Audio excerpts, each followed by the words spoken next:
नमस्कार दोस्तों, स्वागत है आपका आज के मुख्य समाचारों की वीडियो में। जी हां दोस्तों, यहां पर आपको देखने को मिलेगी सुबह से लेकर शाम तक की सारी के सारी बड़ी खबरें, मुख्य समाचार, ब्रेकिंग न्यूज़ अपडेट के रूप में। तो दोस्तों आपसे रिक्वेस्ट है इस वीडियो को ज़्यादा से ज़्यादा लाइक और शेयर करें।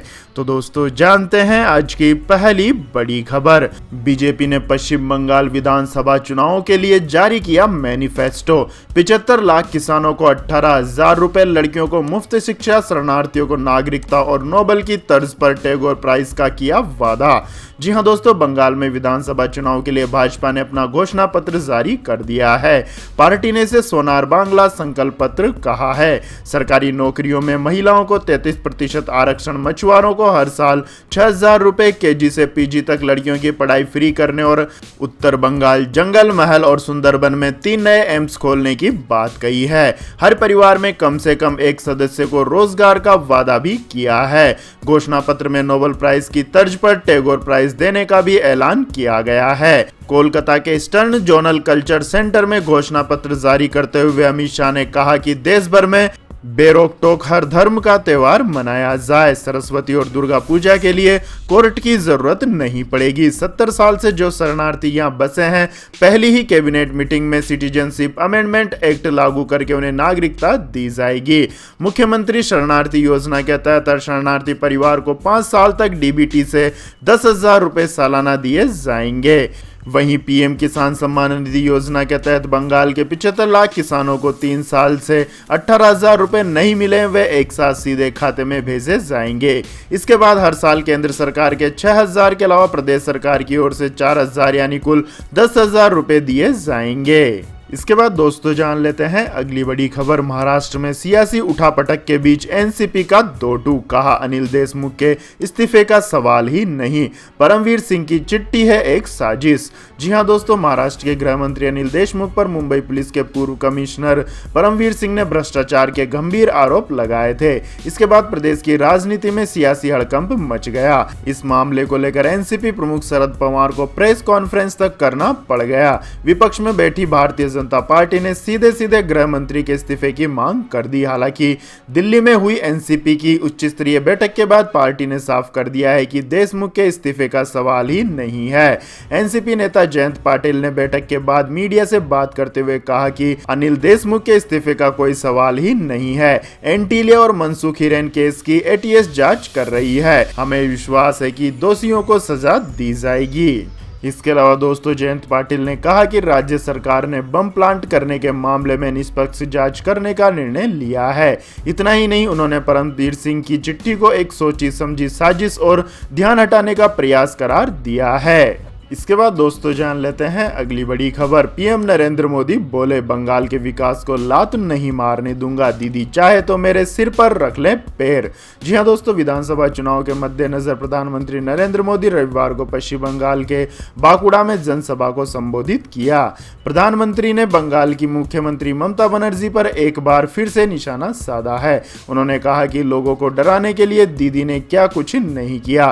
पीएम मोदी ने कहा कि दीदी अगर आप चाहती हैं तो आप अपना पैर मेरे सिर पर रख सकती हैं, मुझे लात मार सकती हैं, लेकिन दीदी मेरी दूसरी बात भी कान खोलकर सुन लीजिए। मैं आपको अब बंगाल के विकास को लात नहीं मारने दूंगा, मैं आपको बंगाल के सपनों को लात नहीं मारने दूंगा।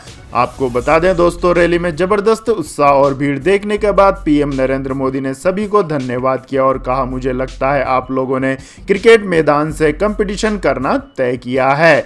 माताओं बहनों को प्रणाम करता हूं, बांकुड़ा की धरती का मैं वंदन करता हूं। बांकुड़ा के लोगों की प्रशंसा करूंगा कि दीदी के दबाव के बाद भी चुनाव के दिन चुपचाप आपने बीजेपी को वोट दिया और जिताया। बंगाल ने ठान लिया है कि 2 मई दीदी गई। इसके बाद दोस्तों रुक करते हैं अगली खबर का। उत्तराखंड के मुख्यमंत्री तीरथ सिंह रावत की फिर फिसली जुबान, कहा अमेरिका ने हम पर 200 साल किया राज। जी हां दोस्तों, फटी जींस पर अपने बयान को लेकर देश भर में आलोचना झेल रहे उत्तराखंड के मुख्यमंत्री तीरथ सिंह रावत की एक बार फिर जुबान फिसल गई। रविवार को सीएम तीरथ सिंह रावत का एक वीडियो सामने आया है जिसमें वह कह रहे हैं कि अमेरिका ने हम पर 200 साल राज किया है। दरअसल सीएम रावत एक कार्यक्रम के दौरान अपने संबोधन के जरिए जनता को भारत में कोरोना की स्थिति के बारे में बता रहे थे। इसी दौरान उन्होंने कहा कि भारत कोरोना से निपटने के मामले में अन्य देशों की तुलना में बेहतर कर रहा है। आगे सीएम रावत ने कहा कि अमेरिका जिसने हमें 200 साल गुलाम बनाया था और उसने दुनिया पर राज किया, वर्तमान में वो संघर्ष कर रहा है। इसके अलावा सीएम रावत ने प्रधानमंत्री नरेंद्र मोदी की तारीफ करते हुए कहा कि उन्होंने हमें बचाने का काम किया है। इसके बाद दोस्तों जान लेते हैं अगली बड़ी खबर। बीजेपी विधायक बोले कार्यकर्ता कड़ी मेहनत करते हैं इसलिए वे कोरोना वायरस से संक्रमित नहीं होते। जी हां दोस्तों, गुजरात में भाजपा के एक विधायक ने रविवार को कहा कि उनकी पार्टी के कार्यकर्ता कड़ी मेहनत करते हैं इसलिए वे कोरोना वायरस से संक्रमित नहीं होते हैं। राजकोट से विधायक गोविंद पटेल से संवाददाताओं ने सवाल किया कि क्या चुनाव प्रचार के दौरान नेताओं एवं कार्यकर्ताओं द्वारा दिशा निर्देशों का उल्लंघन किया जाना संक्रमण के मामले बढ़ाने का कारण है। इसके जवाब में पटेल ने कहा जो कड़ी मेहनत करते हैं उन्हें कोरोना वायरस संक्रमण नहीं होता है। भाजपा कार्यकर्ता कड़ी मेहनत करते हैं इसलिए एक भी कार्यकर्ता संक्रमित नहीं हुआ है। आपकी जानकारी के लिए बता दें दोस्तों, पिछले महीने स्थानीय निकाय चुनाव की प्रचार मुहिम के दौरान गुजरात के मुख्यमंत्री विजय रूपाणी संक्रमित पाए गए थे। इसके अलावा पार्टी की राज्य इकाई के प्रमुख CR पाटिल और कई विधायक समेत सत्तारूढ़ पार्टी के कई नेता अलग अलग समय पर संक्रमित पाए गए। वडोदरा से भाजपा सांसद रंजनबेन भट्ट ने शनिवार को घोषणा की थी कि वह संक्रमित होने के कारण अस्पताल में भर्ती हुई है। इसके बाद दोस्तों रुक करते हैं अगली खबर का। कोरोना का कहर, दुनिया में वायरस से मौतों का आंकड़ा 27 लाख के पार। जी हां दोस्तों, कोरोना वायरस महामारी से पिछले 24 घंटों के दौरान 8,177 मरीजों की मौत होने के बाद दुनिया में मृतकों का आंकड़ा 27.09 लाख के पार पहुंच गया है और संक्रमितों की कुल संख्या 12.28 करोड़ से अधिक हो गई है। इस वायरस के संक्रमण से ठीक होने वाले लोगों की कुल संख्या 6.95 करोड़ से अधिक हो गई है। अमेरिका की जॉन हॉपकिंस यूनिवर्सिटी के विज्ञान एवं इंजीनियरिंग केंद्र की ओर से जारी आंकड़ों के मुताबिक दुनिया के 192 देशों में कोरोना वायरस संक्रमितों की कुल संख्या बढ़कर 12,28,12,281 तक पहुंच गई है, जबकि अभी तक इस वायरस के संक्रमण से मरने वालों की संख्या 27,09,627 हो गई है और 6,95,23,091 लोग ठीक हो चुके हैं। इसके बाद दोस्तों जान लेते हैं अगली खबर। डरा रहे हैं कोरोना वायरस के लगातार बढ़ते मामले, 4 महीने में पहली बार 44,000 के करीब पहुंचा संक्रमितों का आंकड़ा। जी हां दोस्तों, देश भर में कोरोना वायरस के मामले फिर से तेजी से बढ़ते जा रहे हैं। करीब 4 महीने बाद पहली बार करीब 44,000 कोरोना के नए केस सामने आए हैं। देश के 6 राज्यों में कोरोना के सबसे ज्यादा नए मामले दिख रहे हैं। केंद्रीय गृह मंत्रालय के मुताबिक बीते 24 घंटों में कोरोना के 43,846 नए मामले सामने आए। बीते 26 नवंबर के बाद एक दिन में कोरोना के ये सबसे ज्यादा मामले हैं। इसके साथ ही देश में संक्रमित हो चुके लोगों की कुल संख्या 1,15,99,000 हो चुकी है। देश में पिछले 24 घंटों में कोरोना से 127 लोगों की मौत भी हुई है। इन आंकड़ों के साथ ही देश में कोरोना मृतकों की संख्या 1,59,755 हो गई है। इसके बाद दोस्तों जान लेते हैं अगली बड़ी खबर। महबूबा मुफ्ती ने फिर किया पाकिस्तान प्रेम का इजहार, कहा दोनों देशों में मेल मिलाप की प्रक्रिया कश्मीर से शुरू हो। जी हां दोस्तों, PDP अध्यक्ष महबूबा मुफ्ती ने एक बार फिर भारत पाकिस्तान में होने वाली किसी बातचीत में कश्मीर के मुद्दे को टॉप पर रखने की बात कही है। महबूबा मुफ्ती ने कहा है कि भारत और पाकिस्तान दोनों की लीडरशिप को यह समझना चाहिए कि उपमहाद्वीपीय में शांति का रास्ता कश्मीर घाटी से होकर जाता है। महबूबा मुफ्ती ने शनिवार को कहा कि दोनों पड़ोसी देशों के बीच होने वाली किसी भी मेल मिलाप की प्रक्रिया में कश्मीर और कश्मीरियों को आगे रखा जाना चाहिए। उन्होंने पाकिस्तान के army chief general Qamar Javed Bajwa के हाल में दिए गए बयान को सकारात्मक बताया है। इसके बाद दोस्तों जान लेते हैं अगली बड़ी खबर। लेकिन दोस्तों अगली खबर जानने से पहले आप लोगों से गुजारिश है कि इस वीडियो में दिखाई गई खबरें अगर आपको पसंद आई हो तो इस वीडियो को लाइक करें, शेयर करें और हमारे चैनल को सब्सक्राइब करें। तो दोस्तों जान लेते हैं अगली बड़ी खबर। पंजाब महापंचायत में केजरीवाल बोले किसानों का समर्थन किया तो मोदी सरकार कर रही है परेशान। जी हां दोस्तों, दिल्ली के मुख्यमंत्री अरविंद केजरीवाल रविवार यानी 20 मार्च को केंद्र के कृषि कानूनों के विरोध में और किसानों की मांग के समर्थन में पंजाब के मोगा पहुंचे, जहां सीएम अरविंद केजरीवाल ने किसान महापंचायत को संबोधित किया। इस दौरान मुख्यमंत्री अरविंद केजरीवाल केंद्र की मोदी सरकार और पंजाब में कैप्टन अमरिंदर सरकार पर जमकर हमला बोला। सीएम अरविंद केजरीवाल ने कहा कि पंजाब के किसानों को सैल्यूट करने दिल्ली से आया हूं। जिस तरह से मोदी सरकार ने 3 काले कानून पास किए उनके खिलाफ सबसे पहले पंजाब में आंदोलन उठा। उन्होंने आगे कहा कि पंजाब वीरों की धरती है। इस बार कृषि कानूनों के खिलाफ पंजाब के किसान ने लीडरशिप लीडरशिप ली है। सीएम अरविंद केजरीवाल ने कहा कि यह आंदोलन हर बच्चे का आंदोलन बन गया है और दिल्ली के घर घर के अंदर यह आंदोलन पहुंच गया है। सीएम अरविंद केजरीवाल ने कहा कि सूरत में आम आदमी पार्टी बीजेपी से 27 सीट जीत गई और बीजेपी के गढ़ में पहली बार चुनाव लड़कर जीत मिली है। पश्चिम बंगाल चुनाव का जिक्र करते हुए केजरीवाल ने कहा कि मेरी ममता बनर्जी से बातचीत हुई है, बंगाल के लोग किसान के साथ हैं। इसके बाद दोस्तों जान लेते हैं अगली बड़ी खबर। पेंशनर्स को बड़ी राहत, जीवन प्रमाण के लिए अब आधार कार्ड जरूरी नहीं। जी हां दोस्तों, सरकार ने पेंशन लेने वाले बुजुर्गों के लिए डिजिटल जीवन प्रमाण पत्र पाने के संबंध में नए नियम अधिसूचित किए हैं। अब पेंशनरों को डिजिटल तौर पर जीवन प्रमाण पत्र लेने के लिए आधार को स्वैच्छिक बना दिया गया है। भारत सरकार ने बेहतर प्रशासन संचालन नियम 2020 के तहत अपनी त्वरित संदेश समाधान वाले ऐप संदेश और सार्वजनिक कार्यालयों में हाजिरी लगाने के लिए आधार प्रमाणीकरण को स्वैच्छिक कर दिया गया है। इलेक्ट्रॉनिक और आईटी मंत्रालय ने नोटिफिकेशन जारी कर कहा है कि जीवन प्रमाण पत्र के लिए आधार कार्ड की प्रमाणिकता स्वैच्छिक आधार पर होगी और इसका इस्तेमाल करने वाले संगठनों को जीवन प्रमाण पत्र देने के लिए वैकल्पिक तरीके निकालने चाहिए। इस मामले में एनआईसी को आधार कानून 2016, आधार नियम 2016 और कार्यालय ज्ञापन तथा यूआईडीएआई द्वारा समय समय पर जारी सर्कुलर और दिशा निर्देशों का पालन करना होगा। इसके बाद दोस्तों जानते हैं अगली बड़ी खबर। देश के पूर्व चीफ स्टैटिस्टिशियन प्रणब सेन ने पीएससीज का प्राइवेटाइजेशन बताया हॉरेबल आइडिया। जी हां दोस्तों, देश के पूर्व चीफ स्टैटिस्टिशियन प्रणब सेन का मानना है कि मौजूदा समय में देश के सार्वजनिक लोक उपक्रमों का निजीकरण करना एक हॉरेबल आइडिया है। पूर्व चीफ स्टैटिस्टिशियन प्रणब सेन का कहना है कि ये मंदी का साल है। इस दौर में सरकारी उपक्रमों का प्राइवेटाइजेशन एक हॉरेबल आइडिया है।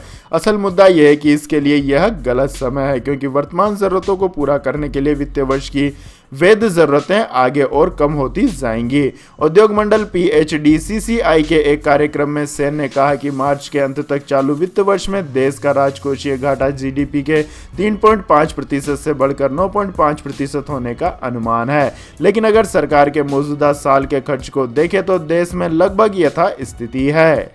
इसके बाद दोस्तों जान लेते हैं अगली बड़ी खबर। कोविड-19 टीका लगने की वजह से अस्पताल में भर्ती हुए तो बीमा कंपनी देगी खर्च।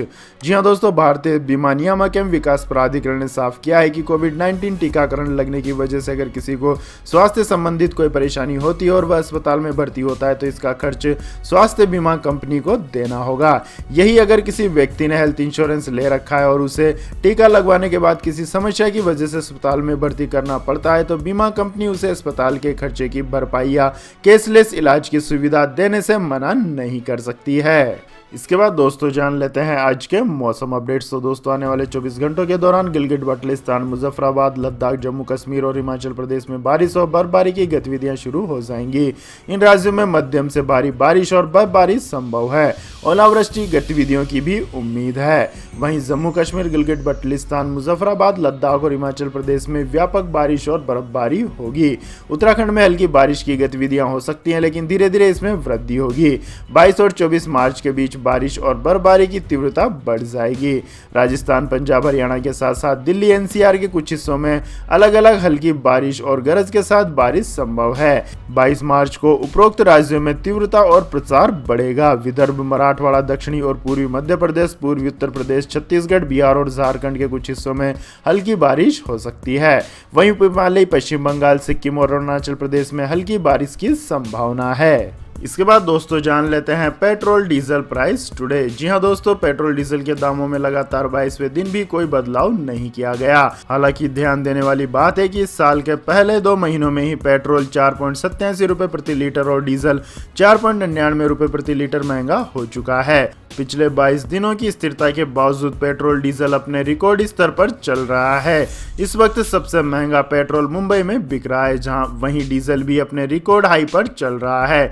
रिटेल फ्यूल के दामों में महीने से कटौती नहीं हुई है। आपकी जानकारी के लिए बता दें दोस्तों, दिल्ली में पेट्रोल का भाव 91 रुपए 17 पैसे प्रति लीटर है, जबकि डीजल 81 रुपए 47 पैसे प्रति लीटर पर बना हुआ है। इसके बाद दोस्तों जानते हैं गोल्ड सिल्वर प्राइस टुडे। जी हां दोस्तों, बीते हफ्ते के आखिरी कारोबारी दिन 5 अप्रैल 2021 वायदा के सोने का भाव MCX एक्सचेंज पर 70 रुपए की तेजी के साथ 45,021 रुपए प्रति 10 ग्राम पर बंद हुआ। इसके अलावा 4 जून 2021 के सोने की वायदा कीमत बीते हफ्ते के आखिरी कारोबारी दिन MCX पर 15 रुपए की तेजी के साथ 45,324 रुपए प्रति 10 ग्राम पर बंद हुए। वैश्विक स्तर पर भी सोने की कीमतें बीते हफ्ते बढ़ने के साथ ही बंद हुई। इसके बाद दोस्तों जान लेते हैं अगली बड़ी खबर। अंतरिक्ष का कचरा साफ करने के लिए जापान ने लॉन्च किया मैग्नेटिक सैटेलाइट। जी हाँ दोस्तों, अंतरिक्ष में फैले कबाड़ को खत्म करने के लिए शनिवार को जापान ने एक चुंबकीय उपग्रह को लॉन्च किया है। इससे अंतरिक्ष में एकत्रित हुए कचरे की गणना की जाएगी ताकि कचरे को हटाया जा सके। बताया जा रहा है कि दुनिया में पहली बार ऐसा हुआ है जब उपग्रह निर्माण में चुंबक का इस्तेमाल किया गया। इस उपग्रह का नाम ELSAD है। इसे जापानी फर्म स्ट्राइक स्केल द्वारा बनाया गया। इस उपग्रह को शनिवार सुबह 6.07 मिनट पर कजाकिस्तान से लॉन्च किया गया। इसका लाइव प्रसारण भी किया गया। इस उपग्रह में 2 अंतरिक्ष यान होंगे जो ब्रह्मांड में ढेर सारे टेस्ट करेंगे। आपको बता दें दोस्तों, एस्ट्रो स्केल की स्थापना 2013 में जापानी व्यवसाय नोबु ओकाडा ने किया था। ओकाडा की माने तो एक अनुमान के मुताबिक अंतरिक्ष में करीब 9,200 टन कबाड़ है। इससे अधिकांश टुकड़े अंतरिक्ष यान के टूटे हुए हिस्से हैं। यह मलबे के रूप में पृथ्वी के ऊपर मंडरा रहे हैं, जो किसी समय बड़े हादसे को संकेत दे रहे हैं। उन्होंने कहा, एस्ट्रो स्केल कंपनी की स्थापना का मुख्य उद्देश्य अंतरिक्ष में कचरे को खत्म करना है। इसके बाद दोस्तों जान लेते हैं अगली बड़ी खबर। महिलाओं को हिंसा से बचाने की यूरोपियन संधि से अलग हुआ तुर्की। देश में मचा बवाल। जी हाँ दोस्तों, महिलाओं को हिंसा से बचाने से संबंधित एक यूरोपीय संधि से तुर्की शनिवार को अलग हो गया है। तुर्की 10 साल पहले इस संधि पर हस्ताक्षर करने वाला पहला देश था और इस संधि में तुर्की के सबसे बड़े शहर का नाम है। तुर्की के राष्ट्रपति रजब तैयब अर्दोगन की इससे हटने की घोषणा महिलाओं के अधिकारों की पैरवी करने वालों के लिए एक बड़ा झटका है। महिलाओं के अधिकारों की पैरवी करने वालों का कहना है कि यह संधि घरेलू हिंसा से निपटने के लिए जरूरी है। इस कदम के खिलाफ इस्तांबुल में शनिवार को सैकड़ों महिलाएं एकत्रित हुई। इसके बाद दोस्तों जान लेते हैं अगली बड़ी खबर। इंग्लैंड में मिस्टर, मिसेज और मिस की जगह नाम के आगे लगेगा MX। जी हाँ दोस्तों, इंग्लैंड की मोरनमाउथ, क्राइस्ट चर्च और डिचकी पुल काउंसिल ने फैसला किया है कि वो हर नाम के सामने लगने वाले मिस्टर, मिस या मिसेज जैसे लिंग की पहचान करने वाले शब्दों का प्रयोग नहीं करेंगे, बल्कि इसकी जगह MX टर्म का इस्तेमाल किया जाएगा। ये कदम जेंडर न्यूट्रलिटी को लेकर उठाया गया है। हालांकि अभी इस फैसले पर मतदान होगा, जिसके बाद ही इस फैसले को अमल में लाया जाएगा। metro.co.uk की खबर के मुताबिक काउंसिल का कहना है कि मिस्टर, मिस, चेयरमैन, मैडम जैसे शब्द गुजरे जमाने के हो चुके हैं, जिसमें लिंग भेद साफ तौर पर दिखाई देता है। ऐसे में हम एक कॉमन टर्म MX का इस्तेमाल करना चाहते हैं। इस काउंसिल के तहत आने वाले इलाके की आबादी 3,95,000 लोगों की है और वो पूरी आबादी के नाम के सामने एक जैसे ही पहचान रखना चाहते हैं। ये नया नियम जल्दी काउंसिल की मीटिंग में लागू किया जाएगा। इसके बाद बाकी आधिकारिक जगहों पर भी इसका प्रचलन शुरू किया जाएगा। तो यह थी दोस्तों आज की सभी महत्वपूर्ण बड़ी खबरें। और दोस्तों बारी आती है आज के माइंड क्विज क्वेश्चन की, जिसका जवाब देकर आप बन सकते हैं एक शानदार उपहार के विजेता। तो दोस्तों आज का सवाल है, हॉकी का जादूगर किस खिलाड़ी को कहा जाता है? जी हाँ दोस्तों, अगर आपको इस सवाल का जवाब आता है तो तुरंत कमेंट सेक्शन में लिख दीजिए। इस वीडियो को लाइक कीजिए, शेयर कीजिए और हमारे चैनल को सब्सक्राइब करके बेल आइकन का बटन भी दबा लें। धन्यवाद। जय हिंद, जय भारत, वंदे मातरम।